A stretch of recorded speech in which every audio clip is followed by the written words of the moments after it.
प्यारे दोस्तों, साथियों, ये विष्णु अग्रवाल का नमस्कार। आप सभी दर्शकों का मेरे यूट्यूब पर स्वागत है। आज मैं टाइम्स ऑफ इंडिया में पढ़ रहा था, ये पहली पेज से था कि सुप्रीम कोर्ट ये विचार कर रही है कि जिन लोगों को झूठे केस में फंसा के और अदालतें सजा दे देती, सजा झूठे केस में तो पुलिस वाले फंसाते हैं, झूठी गवाहियाँ बनाते हैं, एविडेंस बनाते हैं और सजा देती है कोर्ट। तो ऐसे जो अपील में उनको जो डिस्ट्रिक्ट कोर्ट से हाई कोर्ट या हाई कोर्ट से सुप्रीम कोर्ट में आए, तो ऐसे जो बेगुनाह आदमियों को, जिनको सुप्रीम कोर्ट देखती है या हाई कोर्ट देखती है कि ये बेगुनाह है, उन्हें बरी कर देते, उनको कुछ मुआवजा दिया जाना चाहिए कि कितने टाइम वो जेल में रहे, 10 10 8 8 10 15 15 साल, 20 साल जेलों में पड़े रहते हैं, जमानत नहीं होती है, तो उनको को मुआवजा दे दिया जाए, यानी फाइनेंशियल कंपनसेशन। क्या अजीब बेवकूफ़ी की बात कर रही है सुप्रीम कोर्ट के जज। ये बेपढ़े लिखे आदमी उठा छाप किया, इनको कानून का पता नहीं है। हिंदुस्तान में कानूनों की कोई कमी नहीं है। ऐसे केस में जहां बेगुनाह आदमी को जेलों में पड़े साल 2 साल, तो उनको सेक्शन 357 ऑफ द CRPC में कंपनसेशन देने का ऑलरेडी प्रोविजन है। तो भाई उसको, जो बेगुनाह को झूठी गवाहियों के बेस पे जिसको जेल में रखा है, अदालत के ऑर्डर से होता है जेल में, तो जिस जज ने गलती की है, अपील में गया, तो उसको कंपनसेशन देते हैं। अब इसमें नए को कानून बनाने का या पॉलिसी बनाने की क्या जरूरत है? कानून तो ऑलरेडी है, पार्लियामेंट ने किया हुआ है, तो और कौन सा कानून चाहिए आपको? टाइम बर्बाद कर रहे हो अपना और जनता का भी, शोशेबाजी कर रहे हो। फुलझड़ियाँ छोड़ो, अब तो दिवाली तो खत्म हो गई, उसके बावजूद फुलझड़ियाँ चला रहे हैं। अब सवाल ये है कि एक तो कानून मुआवजा देने का, कंपनसेशन, वो 357 CR ऑलरेडी प्रोविजन है, कोई नया कानून बनाने की जरूरत नहीं है, टाइम बर्बाद करने की जरूरत नहीं है। अब दूसरी चीज आता हूं मैं कि IPC सेक्शन 218 में कोई आदमी अगर जो फॉल्स एविडेंस बनाता है, झूठी गवाहियां बताता है, पुलिस वाला, एनफोर्समेंट डायरेक्टरेट वाला, CBI वाला, इनकम टैक्स डिपार्टमेंट वाला, GST वाला, तो 218 में उसको ऑलरेडी 3 साल की जेल की सजा है और कंपनसेशन तो उसको 357 में। और तो और IPC का सेक्शन 409, क्योंकि उसको सरकार को कानून के मुताबिक नौकरी करने की रखा सरकार ने, तो criminal breach of trust by public servant, अगर मैंने अमानत में खयानत की है तो 6 साल की सजा है। बस सरकारी मुताबिक में नौकरी में था मैं, तो उम्र कैद तक की सजा 409 में। तो उसने ये अमानत में खयानत की है ना, criminal breach of trust by public servant, सजा कर दो, उम्र कैद की सजा। किसी पुलिस वाले की हिम्मत ही नहीं होगी झूठी गवाहियां बनाने की। ये तो यानी कानून तो बहुत है, लफाजीबाजी उससे ज्यादा है, और ये सुप्रीम कोर्ट का जज बैठ के कर रहा है, तो बड़े अफसोस की बात है। अब जब ये 357 में ये बात आई थी, कई केस में ऐसा हुआ है कि कुछ लोग जो है कंपनसेशन मांगने पहुंच गए कोर्ट में कि मैं तो बेगुनाह हूं, मुझे क्या नाम, आपने इतने साल जेल में रखा। अभी जैसे 5 आदमी है बेगुनाह है, 5 साल से ज्यादा उनको जेल में रखा हुआ, जमानत ही नहीं दे रही, ना मुकदमा चला है ना जमानत दे रहे। अरे मुकदमा चलाओ, पर वो 2-3 साल में तो मुकदमा निपट जाता है, वो भी नहीं कर रहे, मुकदमा भी चलाएंगे, जमानत में जेल में भी रखेंगे और मुआवजा भी नहीं देंगे। क्यों? पॉलिसी बनाते हैं। पॉलिसी जो है वो तो ऑप्शनल है, लॉ ऑप्शनल नहीं है, मैंडेटरी है, कंपल्सरी है। तो 357 में उसको मुआवजा दे दीजिए। आप देखिए उसकी अर्निंग कैपेसिटी कितनी है, अब उसको कितना हरेसमेंट हुआ, कितना टॉर्चर हुआ जेल में, सबको मिला के उसके मुताबिक दे दीजिए। तो जो देने की बात आती है सुप्रीम कोर्ट को ऑर्डर करने की, वो कहते हुए पुलिस वाले डीमोरलाइज हो जाएंगे। तो पुलिस वाले डीमोरलाइज हो जाएंगे, जज डीमोरलाइज हो जाएंगे। अगर जो जुडिशरी से करप्शन खत्म हो जाए तो पुलिस से तो अपने आप ही ऑटोमेटिकली खत्म हो जाएगा करप्शन, और कोर्ट जो है कानून के मुताबिक चलने लगे तो पुलिस वाले तो वो अपने आप ही ठीक हो जाएंगे, कोई चिंता की बात ही नहीं है। अब मैं आता हूँ बात, मैं तो ये सब मुंबई में ट्रेन में बम ब्लास्ट हो गए, 186 आदमी मर गए, जान से चले गए, 600 आदमी जख्मी हो गए, किसी का हाथ चला गया, पाँव चला गया। तो जो आदमी मर गए उनकी बीबी विधवा हो गई, उनके बच्चे अनाथ हो गए। और हजूर आला प्यारे दोस्तों, झूठी गवाहियां सब बनाई गई पुलिस वालों ने।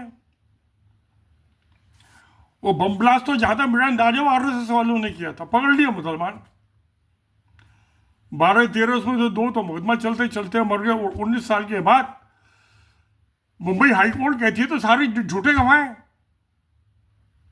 सबको बरी कर दिया, मुआवजे के ऑर्डर नहीं किए। 357 में मुआवजा देते हैं उनको। वो डॉक्टर था उसमें से एक, उसने कितने पैसे कमाए होंगे 19 साल में, मुआवजा नहीं दिया, 10 पैसे, 19 पैसे नहीं दिए। अब एक तो बात ये हुई। अब ये उसमें प्रज्ञा सिंह ठाकुर बीजेपी की मेंबर थे, लोग इसकी बड़ी आरएसएस की नेता, उसने जो उसका गुरु था आरएसएस का प्रचारक सुनील जोशी की हत्या करा दी, और देवास में इंदौर का था। बम ब्लास्ट किया मालेगांव में, उसको छोड़ दिया उन्होंने कि जी सबूत काफी नहीं है, क्योंकि बीजेपी की मेंबर है, हिंदू जज, हिंदू पुलिस, हिंदू मुजरिम, कैसे सजा हो जाएगी। अभी 2 अक्टूबर को गांधी जी की जयंती पे 2025 में और आरएसएस के फाउंडेशन डे दोनों एक साथ, उनमें 4 आरएसएस के आदमी को और गिरफ्तार कर लिया, जिन्होंने 2009 में 2006 में बम ब्लास्ट किया था दोबारा, उसमें भी आरएसएस के आदमी पकड़े गए। तो उनको 4 आदमी ऊपर गिरफ्तार कर लिया, उन्हें भी छोड़ देंगे। सबूत इकट्ठा करना तो पुलिस का काम है, नहीं करेंगे, सब पैसे की माया है, रिश्वतखोरी की। अगर जज ईमानदार हो जाए तो पुलिस अपना ईमानदार हो जाएगी। जजों का कानून पता है, एलएलबी करते हैं, एलएलएम करता, फिर इनकी ट्रेनिंग भी होती है जुडिशरी की, डिस्ट्रिक्ट से चालू होती है।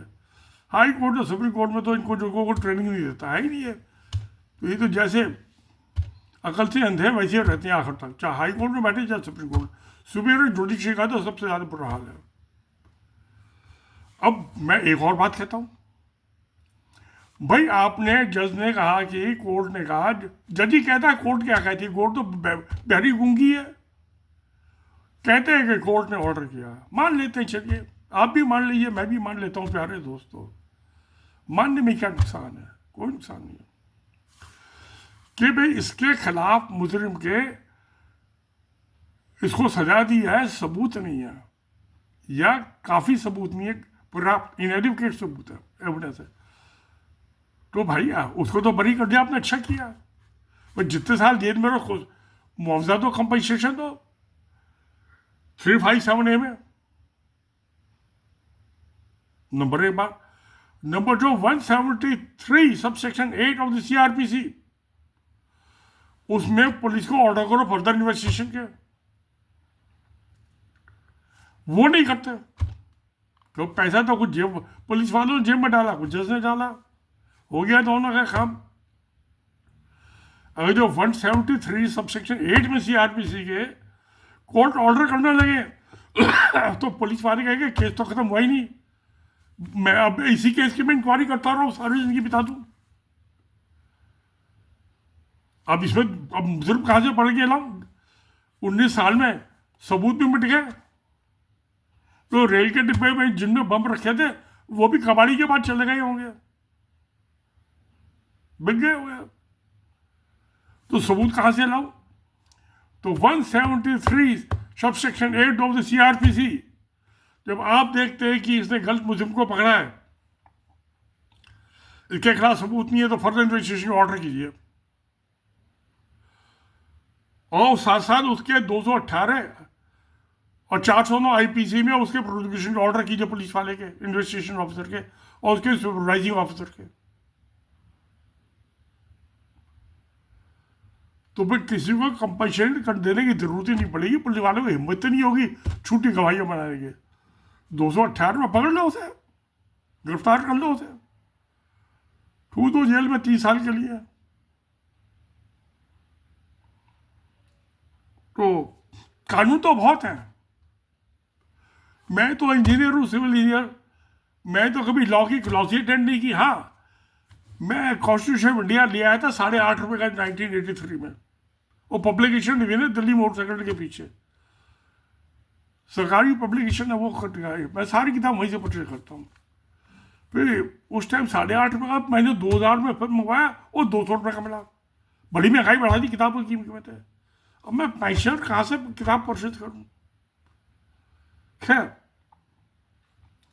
तो प्यारे दोस्तों, मुझे लग रहा है कि सुप्रीम कोर्ट को काम धाम तो कुछ है नहीं, इसलिए केसों की पेंडेंसी बढ़ती जा रही है। हाई कोर्ट में तो लाखों केस पेंडिंग पड़े हुए हैं, सुप्रीम कोर्ट में भी मेरा 70-75 हज़ार केस पेंडिंग पड़े हुए हैं। इन चीज़ों में टाइम बर्बाद कर रहे हैं। अरे भाई, अखबार में एक एडवर्टाइजमेंट देते भाई, सजेशन दे दे जनता, हम क्या करें? ये अटॉर्नी जनरल, इससे पूछने की क्या जरूरत है? ये तो काले कोट वाले चोर चोर मोहर है भाई। हम जैसे शरीफ आदमी से पूछे, मैं फटाक से उसको ईमेल कर देता। ये सेक्शन में आप कोई बताने की जरूरत ही नहीं पॉलिसी। तो हमारे कानूनों की तो कोई कमी नहीं है, नियत की कमी है, शराफत की कमी है, इंसानियत की कमी है, सच्चाई की कमी है और ईमानदारी की कमी है। सबसे पहले जज ईमानदार बने कि जिस कुर्सी पर बैठे हुए हैं, सुप्रीम कोर्ट हाईएस्ट कोर्ट है, इसलिए सुप्रीम कोर्ट कह रहे सुप्रीम। वही नहीं कह थिंकिंग है गटर वाली है, जो बच्चे की गंदे पानी के। हाँ, ये सिविल केस में तो ठीक कर देते हैं, क्रिमिनल केस में तो ये 1/3 जस्टिस करते हैं। उसको बरी कर दिया आपने 19 साल 20 साल बाद, तो मुआवजा तो भाई उसको जब हाथियात उसको घर जाने से पहले कभी जेब में दे देने चाहिए था पैसे। अटोनो वो चेक लेके आए यहीं पे, अभी दे इसको मेरे सामने। नहीं देंगे, फिर उसके लिए मुकदमा लड़ो। फिर कहेंगे ये पुलिस का मॉरल घट जाएगा, पुलिस वाले इंक्वायरी नहीं करेंगे। कैसे नहीं करेंगे? 173 सबसेक्शन 8 तो CRPC का, रगड़ के रख दो इनको। झूठी गवाहियां बनाते हैं तो 218 और 409 IPC में इनको रगड़ के रख दो। तो मगर उसके लिए ईमानदार जज चाहिए, जुडिशरी ईमानदार नहीं है। मैं बार बार ये बात कह रहा हूँ कि हिंदुस्तान की जुडिशरी ईमानदार नहीं है, पाकिस्तान की जुडिशरी ईमानदार है। एक था वो जुल्फिकार अली भुट्टो, प्राइम मिनिस्टर, उसको ऑर्डर कर दिया, फांसी टंगवा दिया। उसके बाद जितने भी प्राइम मिनिस्टर हुए पाकिस्तान में, सबको करप्शन के केस में जेल भेजा है, सबको। आप नाम लीजिए और मैं बता देता हूं उसको कितने साल की जेल की सजा हुई है। ये नवाज, अब जो शहबाज शरीफ है क्या बड़ा भाई नवाज शरीफ था, उसको भी जेल की सजा हुई। जारदारी था, उसको भी जेल की सजा हुई। अब वो प्रेसिडेंट है। जब जेल की सजा होती है, बीमारी का बहाना करके या मक्का में हज जाने का बहाना करके चले जाते हैं सऊदी अरब, बीमारी का बहाना करके इंग्लैंड चले जाते हैं और लौट के नहीं आते। मगर कन्विक्टर तो रहते हैं। नवाज शरीफ अच्छा आदमी है, मुझसे तो ज़्यादा ही मोटा हो गया वो। मैं तो अभी कितने 76-77 किलो का ही हूँ मैं। 5 फुट में 9 फुट 9.5 इंच हाइट है, उसके हिसाब वजन तो ठीक है। तो इनको जो प्रधानमंत्री वो सारे कहते चोर हैं, एक दूसरे को चोर बताते हैं। सजा किसी को एक को होती नहीं। एक से मैं सोच रहा था ये प्राइम मिनिस्टर को इम्यूनिटी है कि जब तक प्रधानमंत्री है इन पे मुकदमा नहीं चल नहीं। जो पीवी नरसिम्हा राव था, मुझे याद आया, प्रधानमंत्री रहा, बड़ा काबिल आदमी था, समझदार था। तो एक वो लखू पाठक था इंग्लैंड में, उसका ये अचार का व्यापार था। पिकल्स होते हैं ना अचार, जो आम का जामुन का, वो जामुन का तो नहीं कितना। आजकल तो गाजर और मूली आ रही है ना, और गोभी, उसका कच्चा अचार बढ़िया बनेगा। तो खैर वो पता नहीं कौन सा अचार बेचता नहीं बेचता, उसको पिकल का उसका बिजनेस था।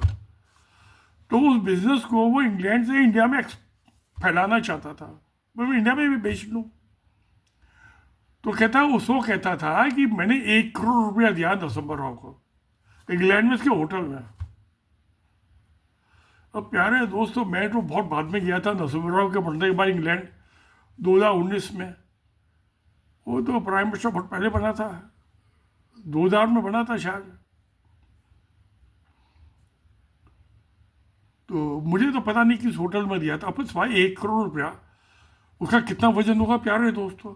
उस टाइम 1000 का तो नोट चलता था, तो 1 करोड़ रुपये में कितने रुपये हो गए? 1000, 1 लाख में 100 नोट हो गए, 1 करोड़ में 10,000 नोट हो गए। तो कितनी बड़ी अटैची, फिर अटैची लेके वो भी बुढ़ा आदमी था, पीवी नरसिम्हा राव भी बुढ़ा आदमी। तो वो अटैची में लेके गया कि एक तो कितनी अटैचियों में आए होंगे 1 करोड़ रुपया। अब उसको उठा के कैसे लेके गया? पीवी नरसिम्हा राव तो बुढ़ा आदमी था। मेरी उससे मुलाकात हुई थी 86 में, जब राजीव गांधी ने मुझे लंच पे बुलाया था, नवंबर 1986 में। उस टाइम वो HRD का मिनिस्टर होता था, बाद में प्रधानमंत्री बना राजीव गांधी की कैबिनेट में। आदमी तो सिंपल था, उसकी बीवी थी उसके साथ। तो खैर अब वो कहे तो वो गया कि कोर्ट में, तो प्राइम मिनिस्टर मुझ पर तो मुकदमा चल नहीं सकता। मामला सुप्रीम कोर्ट तक गया। सुप्रीम कोर्ट ने कहा प्रोविंशियल करप्शन एक्ट में 1988 आप सरकारी मुलाजिम हैं, प्रधानमंत्री, आप पे मुकदमा चल सकता है। तो और चला उस पर मुकदमा, मैं घिसकता रहा मुकदमा। ये नेता तो ये तो नरेंद्र मोदी भी क्यों नहीं मुकदमा चल सकता? पीवी नरसिम्हा राव पे करप्शन का मुकदमा चल सकता है, तो नरेंद्र मोदी भी क्यों नहीं चल सकता है? अब बाकी तो मेरे ख्याल में प्राइम मिनिस्टर मर चुके हैं सब। एक तो ये sitting prime minister Narendra Modi, जिसको सब कहते हैं सबसे ज़्यादा भ्रष्टाचारी है। दूसरा वो दबे घोड़ा है, वो तो मेरे ख्याल में 92 ईयर्स का हो गया, वो भी अभी चलता है। तो ये करप्ट है, वो भी करप्ट होगा। ये कर्नाटका का था वो, ओडिया कम्युनिटी है उसकी जात, उसकी वो मैसूर है, महाराजा मैसूर के इलाके का। तो उस पर भी मुकदमा, जो जिंदा उस पर तो मुकदमा चले, मरने के बाद कौन मुकदमा चल, वो तो बरी हो जाएगा। उसको तो रिश्वत देने वाली मेरा मरा गए होंगे, पता नहीं जिंदा मर गए। प्यार सोचो, मालूम कीजिए उस पर आर्टिफिशियल इंटेलिजेंस में देखिए, चेक किए। वो नाइस रोड बनी थी ना बंगलौर से मैसूर की, तो लैंड एक्विजिशन वगैरह उसमें कुछ पैसा खाया था उसने। पैसा तो और भी चीज़ में खाया होगा, चीफ मिनिस्टर भी रहा, प्राइम मिनिस्टर, तो पैसे तो सब में खाए होंगे। ये आज कल तो पॉलिटिक्स बहुत बड़ा व्यापार बन गया रिश्वत खाने का। ये हमारा पाकिस्तान की सुप्रीम कोर्ट ने तकरीबन सारे प्रधानमंत्रियों को और मंत्रियों को जेल भेजा, हिंदुस्तान वाली एक ने नहीं भेजा। तो इसका मतलब ये है कि पाकिस्तान के जो जुडिशरी ईमानदार है, और हिंदुस्तान की जुडिशरी नेताओं से भी ज़्यादा भ्रष्ट है। नहीं तो उनको सबको भेज दिया होता जेल में। आज जो ये लफाजी कह रहे हैं, सोच रहे हैं हम कि हम हमको सोच रहे हैं कि मुआवजा, अरे तुमको सोचने की क्या जरूरत, तुम्हारा अकल क्या है तुम्हारे पास सोचने की? कानून की किताब पढ़ो, CRPC, उसमें 357A पढ़ लो सेक्शन, 4 लाइन का तो पूरा सेक्शन है वो। तो मेरे पास बहुत बारीक शब्दों की किताब है। मैंने 84-85 में परचेज की थी वो। तो पैसे तो मेरे पास कम ही होते थे, तनख्वाह सरकार बहुत कम देती थी, तो हमने IPC, CRPC, CPC ये सारी किताबें खरीदी और सब पढ़ी। उम्र आ गई, अब तो उनके पन्ने पीले हो गए, फटने भी लगे पन्ने, किताबें भी फटने लगी, क्या करूं। अब मेरे भी मेरी भी बाल उड़ गए सब है। मैं भी अब जैसे मेरी किताबें अपनी जिंदगी आखिरी दौर में, मैं भी आखिरी दौर में पहुंचा हूँ, 82वां साल चल रहा है मेरा। तो प्यारे दोस्तों, मैं इनको क्या करूँ इसका। अब मैं बंगलौर में बैठा हुआ हूँ, दिल्ली में बैठा हुआ होता तो इसको फटाक से ईमेल भी करता था और एक लेटर भी दे देता उसको कि अपना टाइम बर्बाद करना कब, मुकदमे सुनो और फटाफट फैसले दो। और सबसे पहले जो भ्रष्टाचार में प्रधानमंत्रियों को बीच में मत करो, उसके बाद मंत्री ले लो, जो सिटिंग है उससे चालू करो सबसे पहले। और उसकी वजह से जिसको नुकसान हुआ है, 1.5 साल का हमें वो रिलीफ नहीं दिया पेंशन को, और जो सब उनको DAS अलाउंस नहीं मिला, महंगाई बढ़ गई। वो जो था, वो कोरोना हुआ था ना, वो अफवाहबाजी हो रही थी उसकी, पता नहीं कितने आदमी मरे कितने जिए, उस टाइम का आज तक नहीं दिया। जेल भेजो इसे, सजा, criminal breach of trust by public servant 409 में IPC। सरकारी मुलाजिम का तो महंगाई तो बढ़ी है, तो पैसे कैसे खा गया उनके गरीब आदमियों के। और भ्रष्टाचार का इल्जाम लगते के साथ ही पहले अरेस्ट कर दो। और ये सब डिस्ट्रिक्ट कोर्ट बेकार है, हाई कोर्ट बेकार है, सुप्रीम कोर्ट में वहाँ एक बेंच इसी काम के लिए बना दो, 3 जजेस की बेंच बना दो, क्योंकि लीगल मैटर्स में तो 3 जजेस की बेंच चाहिए ना, नहीं तो 2 जजेस की बेंच काफ़ी है। और कॉन्स्टिट्यूशनल मैटर में 5 जजेस की बेंच चाहिए सुप्रीम कोर्ट में। तो भ्रष्टाचार का मामला तो कोई कॉन्स्टिट्यूशनल मैटर इन्वॉल्व है ही नहीं।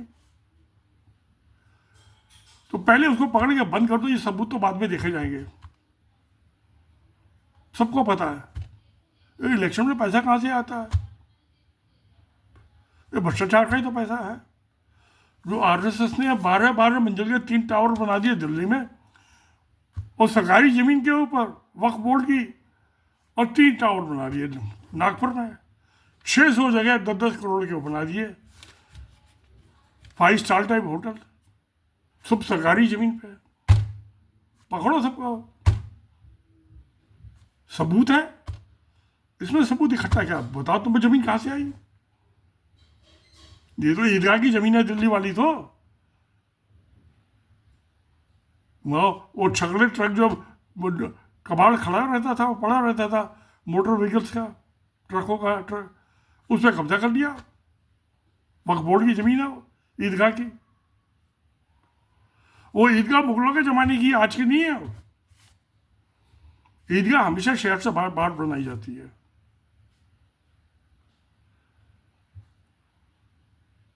तो उस पर RSS का दफ्तर बना दिया। उससे पहले वहाँ पे वो दुर्गा का मंदिर बना दिया, झंडे वाला, उसका नाम ही झंडे वाला पड़ गया। वो जो सरकारी ज़मीन थी, जो वक्फ बोर्ड की ज़मीन थी, उसके ऊपर तो वहाँ पे दिल्ली जल बोर्ड का ऑफिस बना हुआ है। चलो, तो सरकारी ज़मीन हो तो बना दिया दिल्ली जल बोर्ड वालों ने, कोई बात नहीं भाई, ये तो प्राइवेट प्रॉपर्टी है। मंदिर भी हो, RSS ऑफिस भी। ऐसी जो है वो, ये ओबराय होटल के सामने से जाते हैं लोधी रोड से, तो जब फ्लाईओवर चालू होता है, वो ज़मीन जो है मस्जिद की ज़मीन है, ये वक्फ बोर्ड की ज़मीन है। ये दिल्ली में जो आज छठ की पूजा हो रही है, औरतें जा रही हैं, प्रधानमंत्री तो गए नहीं, जो पहले मुंह काला हो गया, वो LK आडवाणी ने बनाया था सूर घाट, वो भी वक्फ बोर्ड की ज़मीन पर बना हुआ, मुकदमा चल रहा उसका भी अभी भी। यार जो नहाने उसको कोई ज़मीन में खाना थोड़ा ना गिरने, गंदे पानी को कौन पिएगा जमुना के। बना दिया तो बना दिया। अब नमाज पढ़ने वाले बच्चे कितने हैं, मुसलमान तो सारे चले गए पाकिस्तान, थोड़े बहुत बच्चे हैं। 60 लाख हिंदू पाकिस्तान से आ गए हिंदुस्तान में, 40 लाख मुसलमान चले गए, तो मुसलमानों की तो आबादी घट गई, हिंदुओं की बढ़ गई। तो प्यारे दोस्त, वही है, मुझे सुप्रीम कोर्ट का जो काम जो है कुछ ठीक नहीं लग रहा, गैर इंसाफी हो रही है। जब कानून में लिखा हुआ है तो तुमको दिमाग का इस्तेमाल करने के लिए किसने कहा, किसने पूछ के किया इस्तेमाल दिमाग का? वो किताब में पढ़ लो, दे दो मुआवजा, जो मांगे, जो नहीं मांगे उसको भी दे दो। ये होना चाहिए ईमानदारी। तो ईमानदारी बची कहाँ है प्यारे दोस्तों? ईमानदारी तो बची नहीं है। कहाँ से लाओ ईमानदारी? ये बड़ा मुश्किल काम है। ये तो वेतन भोगी कर्मचारी हैं, तनख्वाहियाँ हैं सबके सब, तनख्वाह लेके जज बने हैं और रिश्वत दे के। हाई कोर्ट को जज जो है 50-1 करोड़ रुपये की रिश्वत दे के बनता है, और डिस्ट्रिक्ट कोर्ट के जज जो है ये 1 करोड़ रुपये तो इनको रिश्वत देनी पड़ती है नौकरी में भर्ती होने के लिए। तो ये रिश्वत दे के जज बने हैं, और रिश्वत कमा के ही है। बाप ने कहा कि भाई 1 करोड़ रुपये रिश्वत के दिए, ब्याज पे लिया पैसा, ला ब्याज चढ़ रहा है बेटे को, तो फिर चालू हो जाते हैं शुरू से नौकरी ज्वाइन करते ही। 1000 में से एक जज पकड़ा जाता होगा। बड़ा मुश्किल है, मुश्किल है डगर पनघटकी। अब तो पनघटी गाँव में ख़त्म हो गए, कहाँ है सब पाइप के नल लग रहे हैं। तो डोल रस्सी लेके वो, और ये क्या नाम है, सिर में मटका लेके कवन मटकाती, वो कहाँ चलती है गौरी? कहीं देखा आपने? मुझे तो नहीं दिखाई दिया, अब नहीं दिखाई देती गाँव में। मैं दिल्ली के सारे गाँव में घूमा हूँ।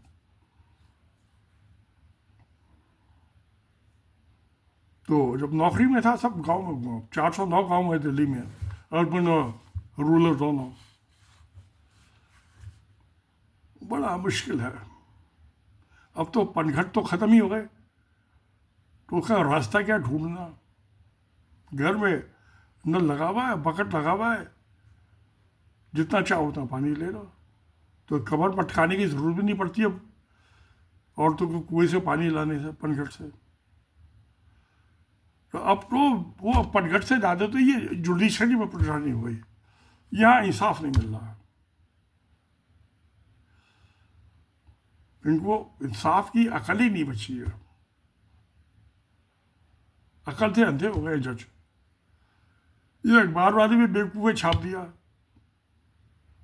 क्या छाप दिया तो मैंने आपको बता दिया कानून, और मैं उसमें भी लिख दूंगा कमेंट्स में ये सारे सेक्शन जो मुँह जवानी बता रहा हूँ, कभी आप भूल भाल ना जाओ, तो जब चाहे तब देख लेना बाद में भी। तो चलिए दोस्तों, मैं तो हमेशा सच्चाई का पुजारी हूँ, और सच्चाई की जब पूजा करता हूँ तो सत्य में जयते। नमस्कार, धन्यवाद।